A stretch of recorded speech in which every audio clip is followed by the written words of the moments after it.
bienvenue sur mon podcast créatif. Moi c'est Anna, mais vous pouvez me retrouver sur les réseaux sociaux sous le pseudo Enabis, principalement sur Instagram et Ravelry. Aujourd'hui on se retrouve pour l'épisode numéro 48 du podcast. J'ai en ce moment assez peu de temps pour tricoter, encore moins pour enregistrer. Et c'est pour ça qu'il n'y aura pas de projet terminé dans ce podcast, malgré le fait que j'ai pas enregistré depuis un mois, il me semble. En un mois, je n'ai rien terminé. Si ça ne se voit pas suffisamment à ma tête, je vous annonce que je suis très fatiguée en ce moment. J'en ai un petit peu parlé sur les réseaux sociaux, mais je suis dans la dernière étape de l'arrêt de mon traitement d'antidépresseur et autant les dernières fois je me tapais en gros une journée où j'étais au lit et c'était très très dur physiquement et moralement, autant là le moral va relativement bien, mais je suis constamment épuisée. Et en plus de ça, j'ai quand même beaucoup de choses à faire avec le bruit des aiguilles, puisque si vous ne me connaissez pas, je suis la teinturière derrière la marque de laine autorayante Le Bruit des Aiguilles. Donc voilà, ça fait globalement 3 semaines là que je suis en perpétuel état de fatigue, que j'oublie beaucoup de choses, que je raconte n'importe quoi. Donc si ça arrive aujourd'hui, vous saurez pourquoi. Puis du coup, comme je suis claquée, j'ai tout le temps froid, donc là j'ai mis 4 couches sur moi. Ce que je porte aujourd'hui, je porte le châle Find Your Fade de Andrea Maori, il me semble, que j'ai tricoté il y a 3 ans je crois, et en fait c'est le seul châle que je porte maintenant parce que j'en ai pas besoin d'autres, il est tellement beau. Je l'ai tricoté dans, il me semble que c'est 7 coloris différents de la Toche Merino Light. Au pire je mettrai le lien vers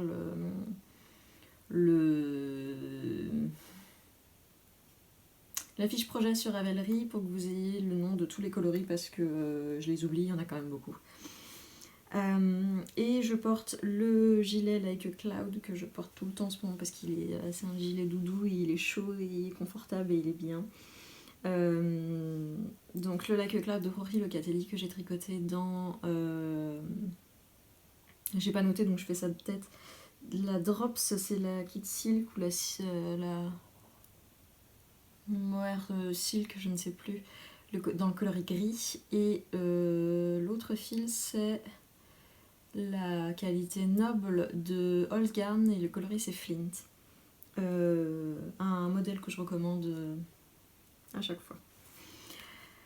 Tant qu'on est encore sur l'administratif, je serai au salon, enfin je serai en tant que visiteur, au salon Création et Savoir-faire, donc au CSF, le jeudi 28. Je vais arriver en milieu de matinée et on repartira quand on en aura marre, j'imagine. Je dis on parce que j'y serai avec ma belle-sœur. Si vous me croisez, venez faire un petit coucou, faire un petit bonjour. Je sais que c'est pas toujours, moi étant aussi une grande timide, c'est pas toujours évident de faire ça, mais ça me ferait très plaisir de rencontrer des gens qui regardent le podcast, donc n'hésitez pas à venir. N'hésitez pas à venir. Voilà. Du coup, je sens que ça va être dur aujourd'hui. Qu'est-ce qu'il me restait à vous dire ? Donc pas de projet fini, mais j'ai du coup beaucoup de projets en cours puisque nous sommes rentrés dans la merveilleuse période des tricots de Noël. Si vous n'étiez pas là l'année dernière, comme tous les ans, je me lance toujours dans beaucoup trop de projets pour mes cadeaux de Noël et je me retrouve à paniquer. Je sais qu'on est à peine en novembre, on est le 30 octobre. Mais ça y est, le compte à rebours a commencé. Noël c'est dans moins de 2 mois et j'ai plus de 2 pulls à terminer. Donc c'est la merde. Bienvenue. On parlera donc de 4 projets en cours. Je vous parlerai également rapidement de futurs projets. Et puis ensuite j'ai pas mal de choses aussi à vous dire au niveau du bruit des aiguilles. Alors c'est parti.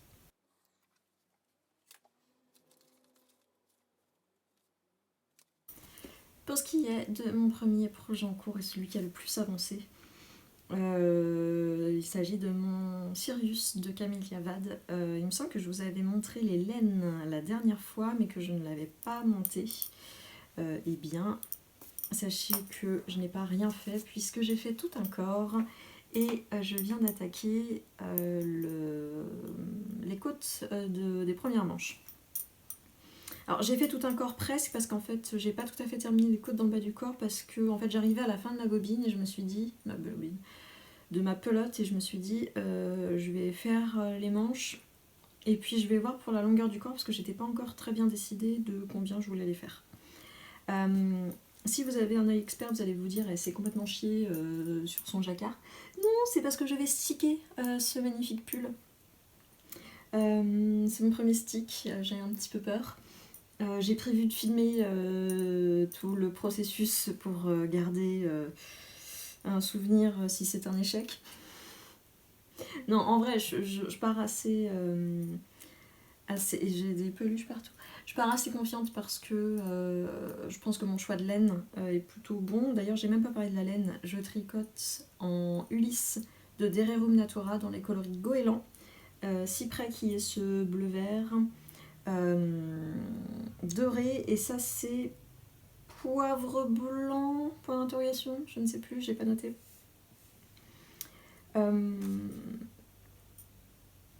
Donc comme je disais, stick à venir. Voilà, je ne sais pas encore quand je le ferai, quand j'aurai trouvé le courage, quand... Je ne sais pas. Il y a des petites choses que j'ai changées sur le patron, c'est-à-dire qu'au départ, le patron, normalement, recommande de faire le bruit des aiguilles, là. Oh. Voilà. Normalement, le patron recommande de faire des côtes torse. Sauf qu'en fait, je trouve que sur cette... Bizarrement, j'aime beaucoup les côtes torse, mais là, je trouve que sur cette laine, c'est pas très très joli. Et en fait, je me suis rendu compte, quand j'avais fait déjà la moitié du corps, que ma belle-sœur m'a demandé des côtes larges. Donc autant te dire que là on n'y était pas du tout. Donc il va falloir, donc je les ai faites pour le bas du corps, mais du coup il va falloir que je refasse quand même les côtes de l'encolure. Après c'est pas très très grave parce que voilà, je récupère juste les mailles, je coupe. Il vaut mieux ça que se planter dans les côtes du bas. J'ai tricoté mes côtes en aller-retour parce que je ne sais plus qui m'avait dit que pour le stick c'était mieux.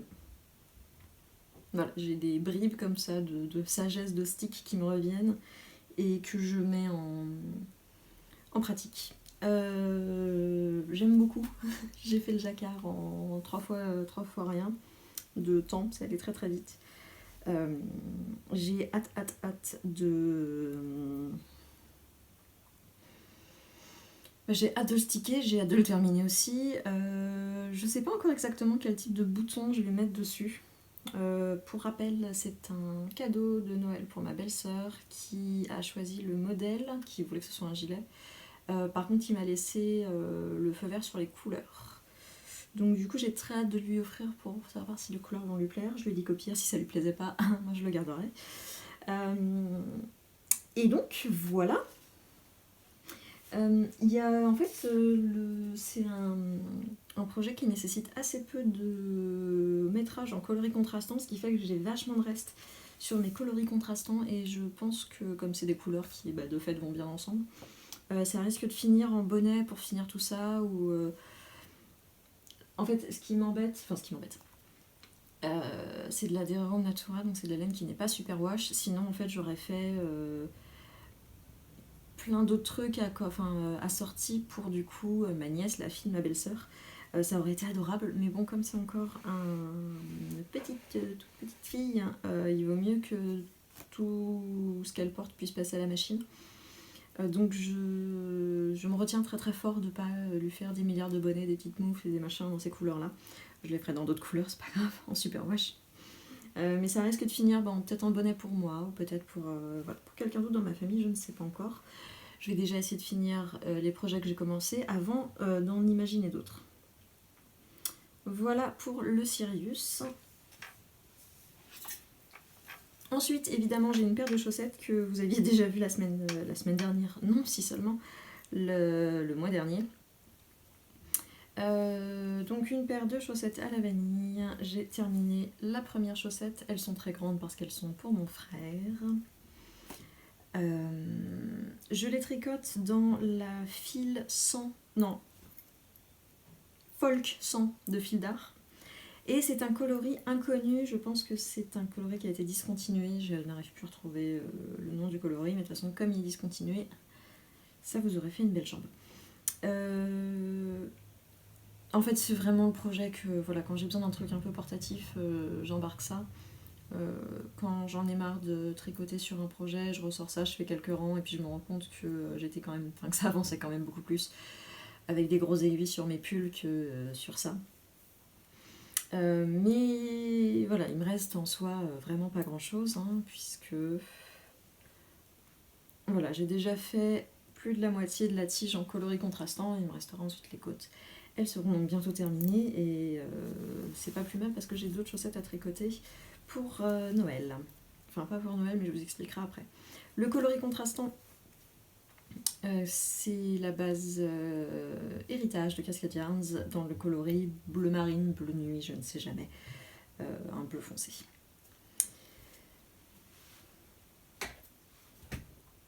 Ensuite, un projet qui n'est pas un cadeau de Noël, qui est une commande que m'a fait une amie. J'ai pris un peu de retard parce que j'avais commandé la mauvaise couleur. Enfin, ça a été tout un bazar. Donc je l'ai commencé il n'y a pas très très longtemps. Il s'agit du modèle Farmhouse Cardigan de Amy Christophers, qui est donc un gilet qui se tricote dans une laine... c'est de la rane ou de la worsted, je sais plus. Bref, que moi je tricote en 6 mm pour avoir l'échantillon. Je la tricote dans la Gilliatt de Dererum Natura dans le coloris doré. Pareil, hein, la Gilliatt, c'est trop bien. C'est un gilet qui se commence par le bas et en fait on commence par l'intérieur des poches. Et les poches sont taillées entre guillemets de façon à ce que ça puisse servir d'échantillon. Je trouve ça très pratique pour les nanas comme moi qui ont la flemme de faire des échantillons ou qui ont l'impression de gaspiller de la laine. Bah là en fait l'échantillon il sert vraiment à quelque chose. Donc j'ai fait ces deux intérieurs de poche que je vais pas vous montrer parce que c'est 2 carrés. J'ai fait une première manche et puis en fait j'avais envie de passer aux choses sérieuses donc j'ai du coup monté le corps directement après et puis quand je pense quand je serai dans une mer de jersey où j'en ai un petit peu marre, je passerai à la deuxième manche, comme ça me permet de varier les plaisirs. En fait comme j'étais aussi sur la manche de mon Sirius, j'avais pas envie d'être sur 2 manches à la fois. Enfin de faire que des manches parce qu'à un moment ça me saoule, hein. Donc j'ai commencé le corps. La particularité du corps, c'est que la patte de boutonnage se tricote en même temps que le reste et elle se fait en point mousse, chose que je n'avais pas remarqué en fait sur les photos. J'étais persuadée qu'on venait relever les mailles après. Alors c'est bien dans le sens où bah, du coup ça permet de tout faire d'un coup une fois que, comme on fait en plus les intérieurs les intérieurs de poche, les manches d'abord et qu'ensuite on fait le corps, bah en fait quand on a fini le corps on a tout fini quoi. Il n'y a pas à remonter etc. Chose qui me plaît moins, c'est que moi j'ai l'habitude en fait de faire donc du coup quand je fais des gilets sur lesquels je veux mettre des boutons, j'ai l'habitude de faire donc tout le corps et avant de commencer ma patte de boutonnage, je vais acheter mes boutons comme ça. J'adapte ma patte de boutonnage aux boutons que j'ai choisi. Parce que ben, là en fait il va falloir que je trouve des boutons qui aillent pile poil dans le diamètre de ma patte de boutonnage, enfin de mes boutonnières pardon. C'est un détail, je devrais survivre normalement. En tout cas, la première manche, par exemple, je crois que je l'ai terminée en 1 journée et demie, donc c'est quand même allé relativement très très vite. Comme je disais, je les tricote en 6 mm, donc ça monte quand même bien bien vite. Là, je crois que ça fait 2... Ouais, pour vous dire, en fait, j'ai tricoté hier soir à Bière-Hélène. Bière-Hélène, c'est notre groupe de tricot à Nantes. On se retrouve tous les mardis soirs pour tricoter. Si ça vous intéresse, je vous mettrai dans la description les informations du compte Instagram de Bière-Hélène. Et donc, il me restait quelques rangs de côtes à faire. D'ailleurs, j'en ai fait trop, je crois. Et voilà, donc j'ai fait en une soirée, sachant que j'ai beaucoup papoté, en plus j'avais ramené de la laine, du bruit des aiguilles, donc j'ai aussi... Bon, j'ai pas passé mes 3-4 heures à tricoter, mais ouais, ça avance quand même relativement vite. Et heureusement que ça avance vite parce qu'en fait ben voilà, j'ai du retard là-dessus et tant que j'ai pas vraiment fini ça, je veux pas trop non plus avancer sur mes cadeaux de Noël parce que il y a des pseudo deadlines en fait qui sont plus ou moins urgentes. Donc voilà. Aïe. Et donc mon dernier projet, j'ai déjà montré la laine sur Instagram. Il s'agit du Soldotna de Caitlin Hunter, donc c'est le Soldotna Crop il me semble, de Caitlin Hunter que je tricote dans mes laines. Donc les laines Le Bruit des Aiguilles dans la base 85-15, donc 80, la base 85-15, 85% de Merino Superwash, 15% de nylon, donc c'est une fingering. Et j'ai teint 4 couleurs. Alors j'ai plus des chevaux que ça. Enfin j'en ai un de plus de ce coloris là. Mais je vous ai pas tout sorti. Voilà, en fait je me suis inspirée moi du pull que je m'étais déjà fait. Puisqu'il s'agit du cadeau de Noël pour ma maman qui m'a dit j'aime beaucoup ton pull, j'aimerais bien quelque chose dans ce esprit là mais plus long, etc. Bref. Voici ce que j'ai teint. Pour le moment ces coloris n'ont pas encore de nom mais ça devrait venir.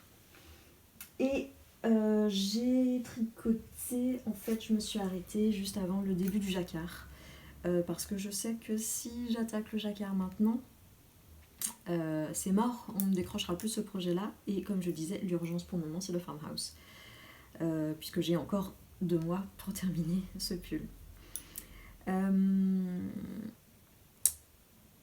Les plus attentifs d'entre vous se diront peut-être que normalement c'est un pull qui se tricote en DK. Moi j'avais déjà tricoté mon autre en fingering, du coup j'ai gardé en fait les mêmes, globalement les mêmes modifications que j'avais faites.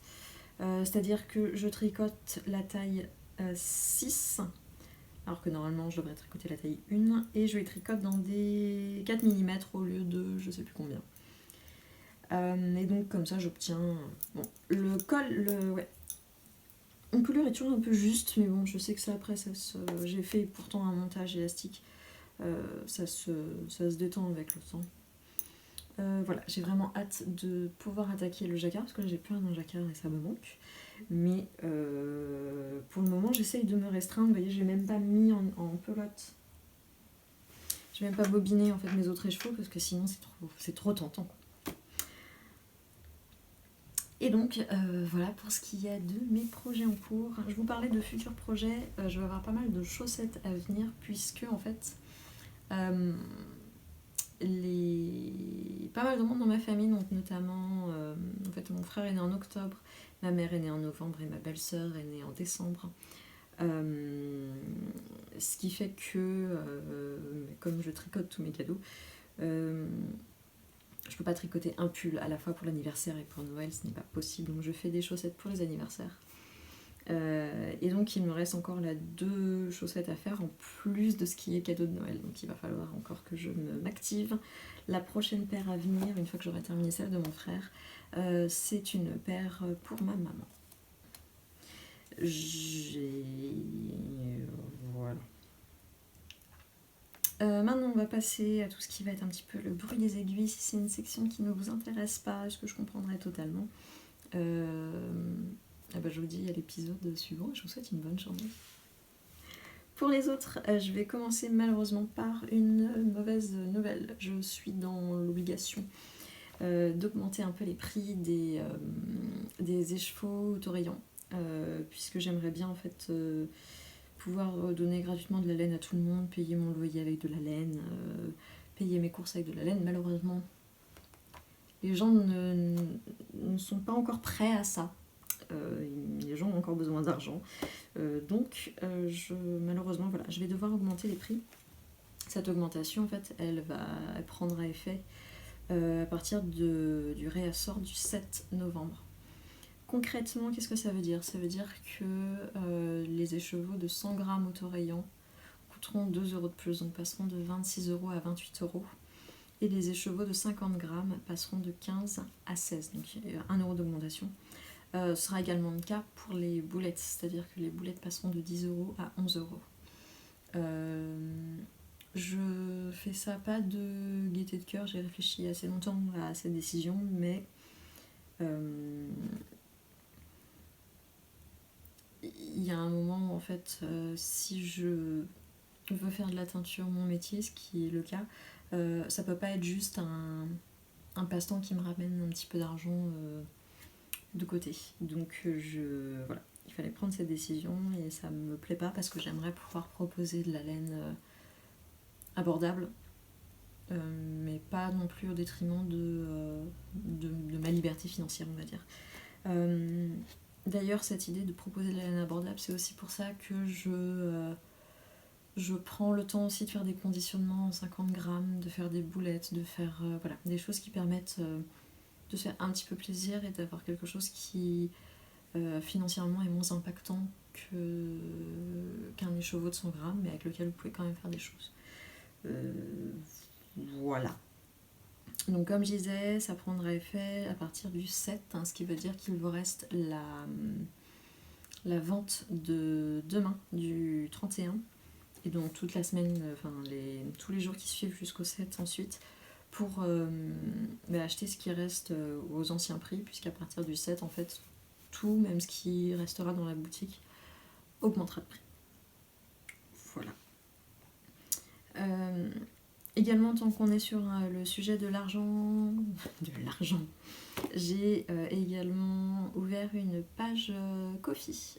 Si vous ne connaissez pas Ko-fi, en fait, le concept c'est de soutenir quelqu'un, un créateur, n'importe qui, pour le prix d'un café. Sachant que Ko-fi considère qu'un café coûte 3 €. Moi je bois pas de café donc je ne sais pas combien coûte un café. En tout cas, voilà, l'idée c'est de pouvoir soutenir financièrement quelqu'un avec une petite contribution financière. C'est un petit peu dans l'esprit de Patreon, sauf que Patreon, vous vous engagez à donner chaque mois en contrepartie de contenu exclusif, etc. Ko-fi, disons, c'est un petit peu plus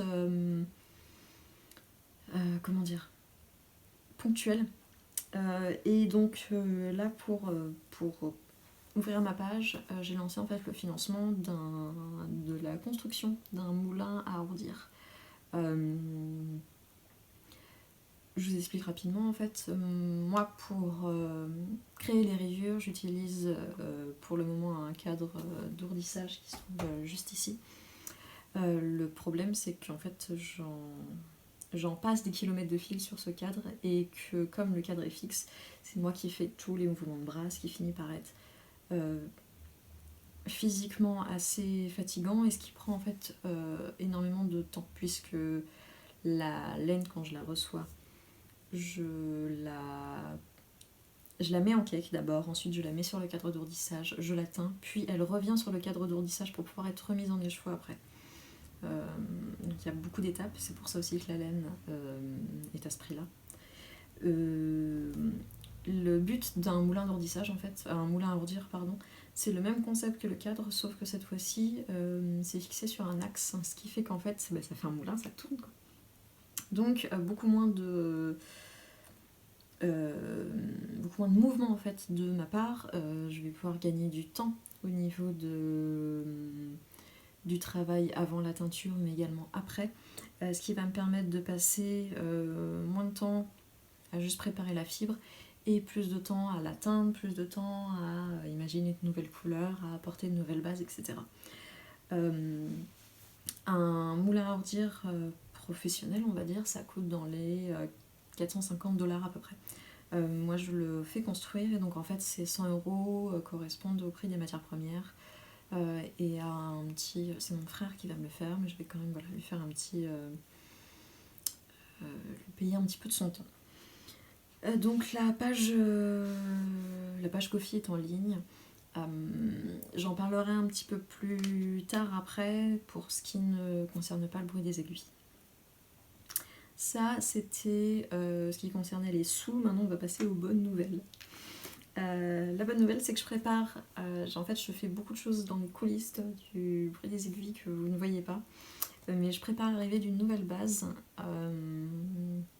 qui sera vendue au même prix en fait que la 85-15, mais qui va avoir des qualités un peu différentes, enfin des qualités un petit peu différentes.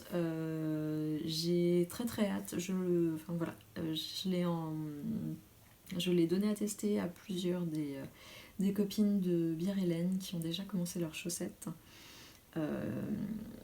J'espère pouvoir vous la proposer peut-être d'ici fin novembre, début décembre. Ça serait génial qu'elle soit disponible pour les achats de Noël.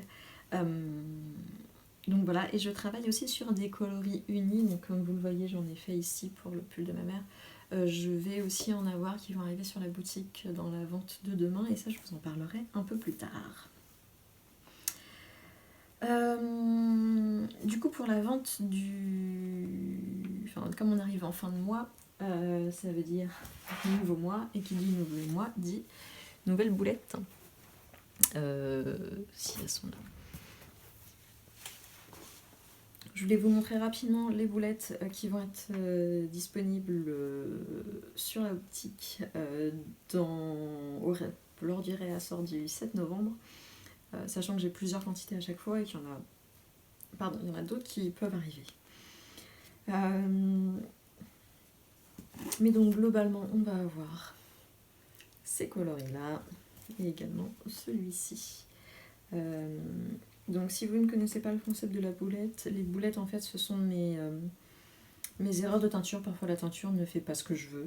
Là par exemple en fait j'avais tenté une nouvelle technique pour teindre et ça m'a donné quelque chose de très irrégulier, donc je l'ai mis en boulette parce que je me suis dit que ça pouvait quand même plaire à des gens. Parfois, vous voyez là en fait c'est les deux mêmes recettes. Bah voilà. C'est les deux mêmes recettes, mais ça va pas donner les mêmes choses, on ne sait pas pourquoi. Des fois, il y a des trucs qui marchent pas. Des fois, quand je teins, je suis pas très réveillée, je mets pas les rayures dans le bon ordre. Voilà, merci Anna. Donc, les boulettes, en fait, c'est de la laine à un prix réduit. Mais en fait, vous achetez donc 50 grammes. Vous ne choisissez pas votre coloris. Le coloris est surprise, donc c'est un petit peu comme un club. Et en plus de la boulette, vous pouvez demander un mini assorti. Donc là, je sais pas, par exemple, probablement quelque chose un petit peu comme ça, pour pouvoir faire une paire de chaussettes complète, puisque je rappelle qu'avec 50 grammes et 20 grammes, vous pouvez faire, en optimisant bien votre laine, vous pouvez faire une paire de chaussettes avec point de talon côte contrastant, une paire femme quasiment haute. Voilà pour les boulettes. Ensuite, ce qui va venir sur le réassort de demain. Pour le réassort de demain, j'aurai notamment Pardon Maman, qui a subi un petit relooking, puisqu'en fait j'avais toujours un problème avec ce coloris-là qui normalement était un petit peu plus rouge, mais qui ressortait toujours pas bien. Donc j'ai décidé voilà, de revoir un petit peu ma recette pour que les Pardon Maman que je fais arrêtent de finir en boulettes et puissent enfin être vendus dans des belles écheveaux comme ceci. Des beaux écheveaux. Des beaux écheveaux. On aura également l'horizon des événements. Et qu'est-ce que j'ai teint hier? Hier j'ai teint un New Slang, donc qui normalement devrait être sec d'ici demain. Ce qui va arriver aussi, c'est des coloris unis. Alors j'ai ce coloris forêt. Pour le moment j'en ai que 2, mais je compte bien en teindre beaucoup plus. J'aime ce coloris très fort, j'ai envie de m'en faire un pull. Et également Autumn is Falling, qui est donc un coloris à speckle, et en fait je me dis que ils iraient tellement bien ensemble. J'en ai plus qu'un parce que Justine m'en a déjà piqué un parce qu'elle cherchait un coloris exactement comme ça, donc je lui ai dit bah écoute, ça tombe bien. Justine, qui est la créatrice de... la personne derrière Virélène. Il y aura aussi probablement d'autres bouquets de mini que j'ai pas encore fait. Mais voilà ce qu'il y aura de sûr dans le réassort de demain. Et puis, là. Et puis je vais aussi vous présenter ce qui est encore sur la boutique. Vous avez le coloris Grey Yellow qui est donc deux dégradés de gris et de jaune sur toujours une base 85-15 qui est encore disponible. Vous avez toujours le kit Halloween qui va bientôt ne plus être de circonstance, mais qui est encore d'autant plus intéressant maintenant que les prix vont augmenter, puisque ce kit qui du coup contient 2 échevaux de 50 grammes avec 2 mini coûte 30 €, sachant qu'un écheveau de 50 grammes va finir par coûter 16 €. Je vous laisse faire le calcul. Donc ce sont les coloris Stay Out of the Forest et Red Rum, des coloris qui font peur pour Halloween. Il ne m'en reste plus qu'un. Il me reste toujours I Think of You in the Silences dans un bain qui est légèrement plus beige, mais que je trouve toujours aussi beau. Il me reste Anxiety is a Liar de mémoire. Il me reste 2 échevaux de 50 grammes. Stay Out of the Forest.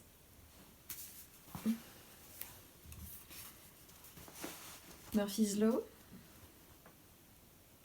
J'ai des cheveux partout. Take Care. Là on est sur un bain qui est un petit peu plus bleu, mais il me semble qu'il me reste également un 50 grammes du bain traditionnel.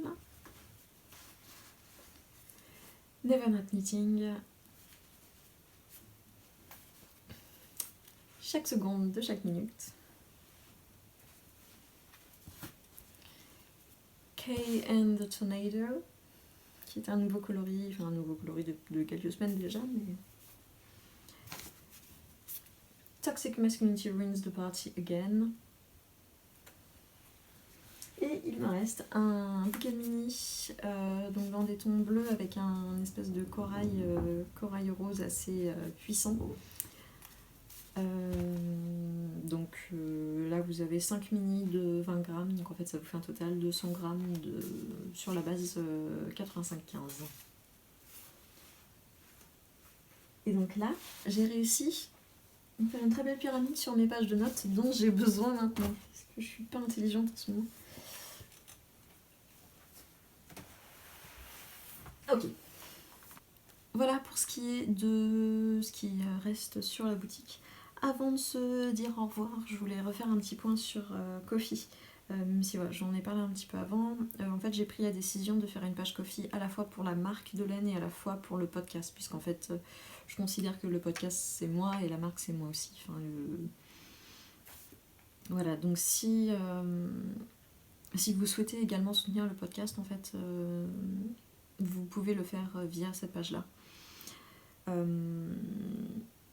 Je comprends qu'on ne peut pas forcément, même à hauteur de 3 € donner, parce qu'on n'en a pas toujours les moyens. On a aussi chacun ses projets, on y met son argent.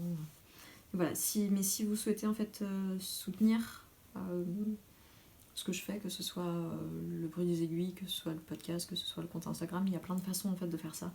La première c'est de regarder les vidéos. En fait ça paraît bête, mais quand vous regardez les vidéos, en fait moi j'en tire pas grand chose, mais j'en tire un petit revenu qui me permet aussi de payer un tout petit bout de mon loyer. Et donc j'en profite pour vous remercier, ceux qui restent jusqu'au bout comme ça, jusqu'aux dernières infos. Mais en fait, une façon toute simple de soutenir, et je dis ça, mais c'est pas que pour moi, c'est pour tous les créateurs, toutes les personnes qui font des choses qui vous plaisent, qui font des choses, qui proposent en fait un contenu gratuit sur internet. Une très bonne façon aussi de soutenir, c'est tout simplement de partager en fait, de partager les publications Instagram, les stories, voire même juste de commenter ou de liker. En fait, ça permet de dire à l'algorithme que ça plaît, et s'abonner également. Voilà, ça permet de montrer à l'algorithme que ça plaît, et du coup de faire gagner en visibilité, et c'est par la visibilité qu'on existe aussi un minimum, et qu'après on peut emmener les gens sur nos boutiques, sur tout ça. Donc voilà, ceux qui auront envie de laisser un petit pourboire, un petit quelque chose sur le Ko-fi, je vous en remercie d'avance. Pour les autres, c'est pas grave en fait. Enfin, je sais que moi non plus j'ai pas les moyens pour le moment de soutenir les projets que j'aimerais soutenir en dehors, donc je comprends. En tout cas, moi ça me fait toujours très plaisir de vous retrouver chaque mois maintenant. Si vous êtes là au CSF, si vous me croisez le jeudi, venez me taper une petite bise, ça serait vraiment un plaisir. Sur ce, moi je vais aller faire une sieste, parce que là j'en peux plus. Je vous souhaite une très bonne journée, un très bon mois du coup, et puis un bon tricot, et je vous dis à l'épisode suivant.